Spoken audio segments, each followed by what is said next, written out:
I just wanna stay bad, stay mad, chip on my shoulder cause they treat me like an outcast. I ain't gonna take that, stay back, I'll be swinging hard till the hits come in all caps. Sa nakaraang kabanata, sa wakas ay nailigtas na ni Hajin ang kapatid na babae ni Yogangwi na si Yosangrin mula sa Beast Palace, kapalit ng mga kinidnap niyang disipulo. Ngunit nang babawiin na ng mga taga-Beast Palace ang mga disipulo, naghihintay sa itaas ng bangin si Goldie. Halos mabingi at nagsipaghulog ang mga tauhang nakarinig ng kanyang malakas na ungol. Nagsimula ang labanan sa pagitan ni Hajin at ng Beast Palace Master. Nagkaharap ang kamao ni Hajin at ng Beast Palace Master. Bawat isa ay nagpakawala ng buong lakas, kaya't nagulat ang paligid sa lakas ng alingaw-ngaw na dala ng kanilang suntok. Napalipad ang Beast Palace Master ng bahagya matapos masalo ang suntok ni Hajin, ngunit bago pa siya maitulak ng malayo, siya'y bumawi at sumuntok pabalik ng buong puwersa. Bunga ng matinding galit at determinasyon, ang kamao nilang dalawa ay tumama ng diretsyo sa mukha ng isa't isa. Pareho silang napa-atras at bumuga ng dugo ang bibig. Gayunman, sa kabila ng sugat at sakit, nanatili silang nakatayo, ang kanyang mga matay nagliliyab sa galit, hindi magpapadeg. Nagpatuloy ang matinding palitan ng suntok sa pagitan ni Hajin at ng Beast Palace Master. Ang bawat hampas ng kanilang kamao ay nagdudulot ng malalakas na alingaw sa buong kagubatan, at ang lupa sa kanilang paligid ay patuloy na nabiyak dahil sa tindi ng kanilang puwersa. Nang bumwelo ang Beast Palace Master at magpakawala ng isa pang mabigat na suntok, mabilis itong sinangga ni Hajin gamit ang magkabilang braso, ngunit dama niya ang bigat ng puwersa sa kanyang mga buto. Napaatras siya ng ilang hakbang, ramdam ang pag-alog ng lupa sa bawat galaw nila. Pareho silang hingal at parehong sugatan, ngunit walang ni isang nagpakita ng pagsuko. Sa kanilang harapan ay tila lumilitaw ang mabagsik na aura ng dalawa, isang senyales na ang labanang ito ay malapit ng pumunta sa sukdulan. Sigaw ng Beast Palace Master, "Ibalik mo na ang mga disipulo ko." Mapanghamong tanong naman ni Hajin, "Gagawin mo ba iyon kung ikaw ang nasa kalagayan ko?" Galit na tugon ng Beast Palace Master, "Kung hindi mo ito gagawin, ang buong Beast Palace ang makakalaban mo. Simula ngayon." Bumakat sa mukha ni Hajin ang pasapati sa kanyang leeg sa natamong suntok kanina. Sa kabila ng hapdi ng pasa sa kanyang mukha at leeg mula sa suntok na tinamo kanina, nanatiling matalim ang kanyang tingin. Wala siyang pakialam sa sakit na dinaranas ng kanyang katawan.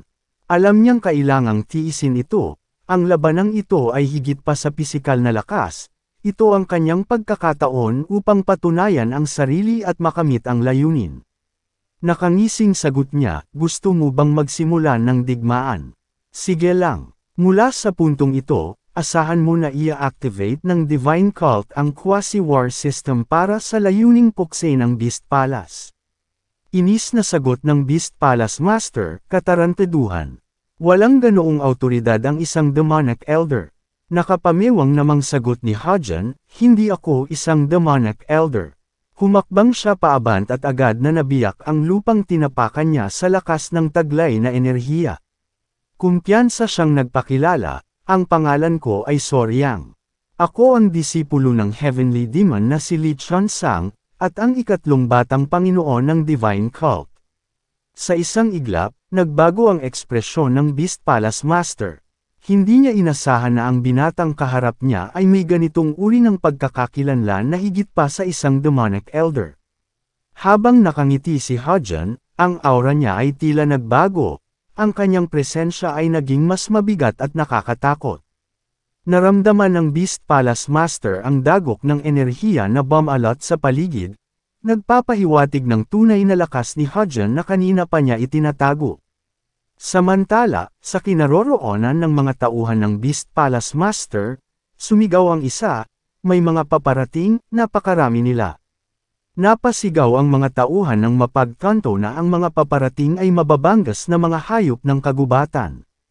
Bagamat nagulat, inalisto ni Yagek ang mga mandirigma, at malakas na ipinag-utos, maghanda ang lahat para sa labanan. Agad na nagtipon ang mga tauhan ng Beast Palace Master, bawat isa'y naghanda ng kanilang mga armas at pumosisyon sa paligid. Ang ingay ng mga yabag at pag-ungol ng mga mababangas na hayop ay palapit ng palapit, at ang lupa ay tila nanginginig sa bigat ng kanilang dami.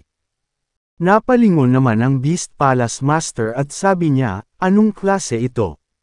Nakangiti at may pagmamalaking sagot ni Hodjan, "The best talaga si Goldie." Mukhang tinipon niya na ang lahat ng mababangas na hayop na namamalagi rito sa kabundukan ng Ilaw. Isa-isa nang naglitawan ng iba't ibang mabangis na nilalang, mga mababangas na lobo, higanteng tigre, at ilang uri ng halimaw na bihirang makita kahit sa mga kagubatan. Ang kanilang mga mata ay nagliliyab sa galit at gutom. Napaisip ang Beast Palace Master, ito ay isang direktang labanan sa pagitan namin at ng demonic cult ngayon. Hindi ko dapat tipirin ang aking puwersa. Humaginit pataas ang kamao ng Beast Palace Master, at kasabay nito ay isang makapangyarihang liwanag ang bumulusok sa kalangitan, singliwanag ng araw at puno ng umaalimpuyong enerhiya. Ang lakas ng kanyang kapangyarihan ay hamati sa hangin, nagdulot ng isang nakabibinging pagsabog sa ere, na nagpalaganap ng mga alon ng enerhiya sa paligid. Mula sa malayo, ang mga mandirigma ng Beast Palace, na nasa kabilang panig ng kabundukan, ay napatigil sa kanilang paglalakad, napatingala, at nagulantang sa makapangyarihang sinyales. Habang itinuturo ito, sabi ng isa, "Iyon ang signal para sa atin na nagpapahiwatig na puntahan natin ang Palace Master." Sigaw naman ng isa, "Doon yun sa Monster Myriad Forest." Utos ng isa, "Terra na mga kasama. Kailangan nating makarating sa Palace Master sa lalong madaling panahon. Tumakbo kayo ng pinakamabilis na kaya nyo." Walang inaksayang oras ang mga mandirigman ng Beast Palace. Sa utos ng kanilang pinuno, mabilis silang sumulong, tila mga anino sa bilis. Nagkakaisa sa layuning maabot at protektahan ang kanilang master mula sa panganib na dala ng mga taga-demonic cult. Nang makita na nagpatawag ng reinforcements ang kalaban, mapang-asar na sabi ni Hodjan, "Alam ko na marami ka pang tinatagong tauhan. Sabi ko na nga ba natatakot ka, ano, Sir Kitty Cat?" Sa narinig, lalong nag-apoy ang galit ng Beast Palace Master. Ang pagduduwal na dulot ng inis ay bakas sa kanyang mukha, ngunit hindi siya natinag. Mula sa malayo, sumabog ang ingay ng mabagsik na labanan sa pagitan ng mga mandirigma ng Beast Palace at mga naggagalit na hayop ng kagubatan. Ang mga putok ng mga sandata at ang malalakas na hiyaw ng mga nilalang ay sumabog sa hangin. Hindi matatawaran ang lakas ng mga hayop, ngunit sa kabila ng kanilang puwersa, ang mga tauhan ng Beast Palace ay mabilis ding pinagsusunod-sunod ng mga mabangis na nilalang, ang ilan sa kanila ay mabilis na nawasak at hindi na nakabangon. Nagulat ang Beast Palace Master sa nakita at agad na tinawag ang kanyang pinakamalakas na kasama, ang Tiger King. Sa isang iglap, sumugod ang Tiger King sa gitna ng labanan, ang kanyang katawan halos bumangga sa mga hayop na nagpapakita ng matinding puwersa. Ang kanyang matitinding pangil at matatalim na pangil ay tumaga sa bawat nilalang na tumama sa kanyang daanan. Walang kalaban-laban ang mga hayop sa kabila ng kanilang bilang. Tumalsik ang dugo sa hangin, at ang ilan ay mabilis na tumiwangwang, na tila nawalan ng lakas na makipaglaban pa. Ang nakakatakot na presensya ng Tiger King ay nagbigay daan upang magsimulang mag-atubili at umatras ang iba pang mga hayop, na nahulog sa takot nang makita ang kalakasan ng kanilang kalaban, na mas mabagsik pa kaysa sa hari ng kagubatan. Seryoso itong tinignan ni Hodjan at naisip niya, matindi ang tigre na iyon. Nag-uumapo ang lakas ng aura niya pero ibang-iba ito sa aura ni Goldie. Napa-attract niya ang mga hayop sa pamamagitan ng isang pag-ungal lang. Mula sa itaas ng bangin, nanunood si Goldie. Sa isang iglap, kinontrol niya ang mga mababangas na hayop upang umatake silang muli. Maya-maya bumaba na rin si Goldie para makipaglaban sa mga taga-Beast Palace, kasama ng mga hayop. Napangiti naman si Hodjan at mapanlokong sinabi, "Ha? Sinasabi mo bang hindi ko dapat kayo ikumpara ng alaga mong pusa? Ang cute mo naman." Sabi ng Beast Palace Master, iniisip mo ba talaga na matatalo mo kami gamit lang ang kawan ng mga hayop na ito? Sa isang iglap, biglang tumalon ng mataas ang Beast Palace Master at nag-aalab ang kanyang enerhiya na sumigaw, "Wala silang laban sa akin." Naghanda siyang magpakawala ng isang malakas na pagsabog sa pamamagitan ng pagbagsak ng mga kamao sa lupa. Nang mapagtanto ang plano niyang gawin, gulat na sigaw ni Hajan, "Hoy sira ulo! Tinatangka mo bang pasabugan ang buong rehiyong ito?" Ngunit walang makakapigil sa kanya, at nagawa niya nga ito. Dahil dito, nagkaroon ng malaking pagsabog sa lugar. Nabiyak ang lupa at nagkaroon ng isang malaking pagyanig sa lugar, at mabilis na nahati at nawasak ang mga katawan ng mga hayop na naabutan ng pagsabog. Samantala, ang mga pinatawag na backup ng Beast Palace ay patuloy na tumatakbo at nagmamadali sa gitna ng kabundukan. Sigaw ng isa, "Bilisan natin! Kailangan nating makarating sa lokasyon ng Palace Master sa loob ng kalahating oras."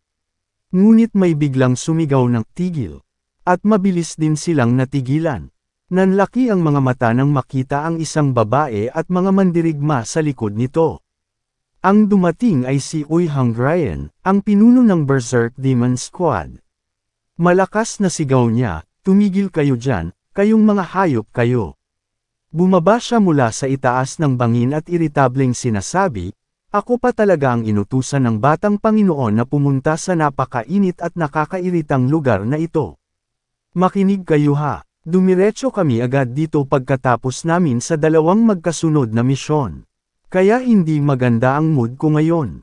Matapang na sabi naman ng isang taga-Beast Palace, "Anong sabi mo? Sino ka ba sa akala mo para maglakas loob na patigilan kami? Gusto mo bang mamatay?" Sa kabila ng matapang niyang poster, sa loob-loob ni Uy Hungrian alam niya na hindi maganda ang lagay ng sitwasyon nila dahil mas marami ang mga kalaban kaysa sa inaasahan niya. Kaya hindi may kakaila ang pangamba sa kanyang mga mata. Sabi niya sa isip niya, kayang tiisin ng Berserk Demon Squad ang lahat ng uri ng sakit at paghihirap, pero hindi magiging madali ang labanang ito. Mababakas ang pagod at pagkahapo sa mga mandirigma nila na wala pang pahinga mula sa mga misyon. Biglang may dumating sa lokasyon nila at nagsalita, "Aba may pagkamayabang ka pa rin talaga." Nagulat si Uy Hungrian nang makita ang isang pamilyar na mukha. Tanong niya, "Ha, Demon General, bakit nandito ka?" Halatang di inaasahan ang presensya nito. Ang dumating ay si Jiang Chu, ang rank 4th, 108 Demon General ng Divine General Unit. Tugon niya, "Iyan ang gusto kong itanong sayo. Pinatawag ako rito ng ikatlong batang Panginoon. Mukhang nandito ka rin para sa parehong dahilan." Sagot naman ni Uy Hungrian, "Kung gayon, ang taong nasa antas mo ay tiyak na makakatulong ka sa amin." Natatawang sabi naman ni Jiang Chu, "Tama ka. Sige, simulan na natin ito." Kinuha niya ang espada at naghanda sa pakikipaglaban. Dahil sa pagdating ng mga kakampi, lumakas ang morale ng grupo ni Uy Hungrian. At mabilis siyang gumalaw at umatake sa mga kalaban. Sigaw niya, "Patay kayong lahat." Samantala, sa loob ng Monster Myriad Forest, nakaligtas si Hajan mula sa malupit na pagsabog, na mabilis na tumakas habang bitbit ang walang malay na si Yo Sangrin. Sumabit siya sa matitigas na batuhan sa gilid ng bangin. Napahinga siya ng maluwag at sinabi, "Nako, delikado iyon ah." Ang baliw na iyon, pinatay niya ang sarili niyang mga tauhan. Hindi maiwasang maisip ni Hajan na napakadelikado ng Beast Palace Master. Hindi nagdalawang isip ang kalaban na isakripisyo ang sarili niyang mga tauhan at puwersa sa gitna ng matinding labanan, isang hakbang na magpapatibay sa kanyang pagkahari sa Beast Palace. Dahil sa lakas ng pagsabog, hindi lamang mga mababangas na hayop ang naging biktima, kundi pati na rin ang ilan sa mga tauhan ng Beast Palace. Ngunit sa kabila ng lahat ng ito, hindi maitatago ang kanyang paghanga sa lakas at katapangan ng kalaban. Pero mukhang siya nga talaga ang Palace Master. Nakakamangha iyon, sambit niya habang tinitingnan ang pinsalang iniwan ng pagsabog, isang uri ng galit at takot na sumasalamin sa kung anong uri ng kalaban ang kanyang tinutukoy. Nang makarating si Hadjan sa tuktok ng bangin, mabilis siyang kumilos, ang mga matay alerto at naghahanap ng isang ligtas na lugar kung saan niya maaaring itago ang prinsesa ng Ice Palace. Alam niyang kailangan niyang magmadali, ang oras ay kritikal at hindi kayang magpabiye sa anumang detalye. Habang nagmamadali, naramdaman niyang ang presensya ng Beast Palace Master ay malakas pa rin, kahit na naiwan ito sa ibaba. Hindi ito magiging madali, ngunit kailangang magpatuloy. Ang pagliligtas at pagbawi sa prinsesa ay pangunahing misyon kaya hindi siya pwedeng mapahamak sa labanang ito. Ang labanan ay nagsimula pa lang, at ang Beast Palace Master ay tiyak na maghahanap ng paraan upang makabawi sa kanila. Naiwan sa ibaba ang Beast Palace Master, at habang iniisip ang mga nangyari, napagtanto niya ang isang bagay. Gumamit ako ng halos lahat ng enerhiya ko sa atakeng iyon, pero ang mga disipulo ko, nandoon pa rin sa itaas. Kung kinakailangan, handa akong magsakripisyo. Kailangan kong iligtas si Guiyang. Kahit anong mangyari, nakaramdam siya ng panghihinayang, gayunpaman, determinado siya na mabawi ang disipulo, ang kanyang alas sa laban. Dahil dito, walang alinlangan niyang inakyat ang bangin, ang kanyang mga hakbang mabilis at matatag. Hindi niya iniiwasan ang pagod at sugat mula sa kanilang laban, ang kaligtasan ng kanyang mga disipulo ang tanging layunin.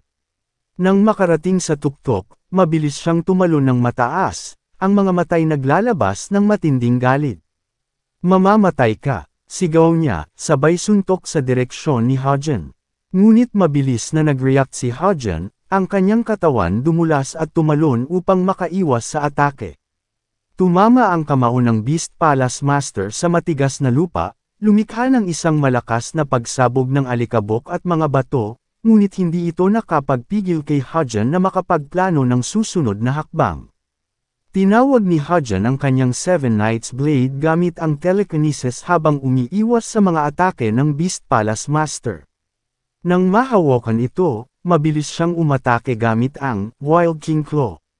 Umulan ng matatalim na atake mula sa espada ni Hadjan tungo sa Beast Palace Master, na sinundan ng isang malakas na Heavenly Demon Lightning Bolt Fist. Napaatras sa malayo ang Beast Palace Master at nakatamo ng matinding pinsala sa kanyang katawan at laman loob. Seryoso at palabang sabi ni Hadjan, third mastery level lang yun ng Lightning Bolt Fist pero hindi na masama. Kailangan mong paghusayin ang mga kasanayan mo, Sir Kitty Cat. Bagamat nasasaktan siya, sinubukan niyang tawagin ang mga disipulo sa pag-asang Magi gising sila pag narinig ang kanyang boses. Sabi niya, nandito na ang Palace Master para iligtas kayo, ang mga disipulo ko. Hindi ba kayo babangon? Sabi naman ni Hadjan, hindi na sila babangon. Kung gusto mong mabawi sila, mas mabuting. Ngunit natigilan sa pagsasalita si Hadjan nang biglang makita ang mga katawan ng mga disipulo na isa-isang tumayo at gumalaw bagamat wala silang malay. Tanong ni Hadjan sa isip niya, paano sila nakagalaw? Perpekto ang pagkakasiliw ko sa mga central cores nila pati mga acupuncture points nila. May kakaiba rito. May hindi ako nalalaman. Lumakad sila na parang zombie, wala sa ulirat pero sumusunod sila sa boses ng Beast Palace Master. Samantala, sumunod din sa itaas ng bangin si Yagek, ang ama ni Guiyang, upang subukang iligtas ang kanyang anak. Tinatawag niya ito nang makitang naglalakad, ngunit hindi siya rumirespond sa anumang tawag nito sa kanya. Sa isa pang pagkakataon, muling sumuntok ng malakas ang Beast Palace Master ngunit nakaiwas ulit si Hadjan nang tumalon siya ng mataas. Sabi niya, kung ganun kahalaga sa iyo ang mga disipulo mo, uunahin ko na silang patumbahin. Pagkasabi nito, mabilis na inihanda niya ang kanyang espada at mula dito, isang napakabigat na enerhiya ang sumabog, naglalabas ng isang napakabilis na alon ng apoy na tumahak patungo sa mga walang malay na disipulo.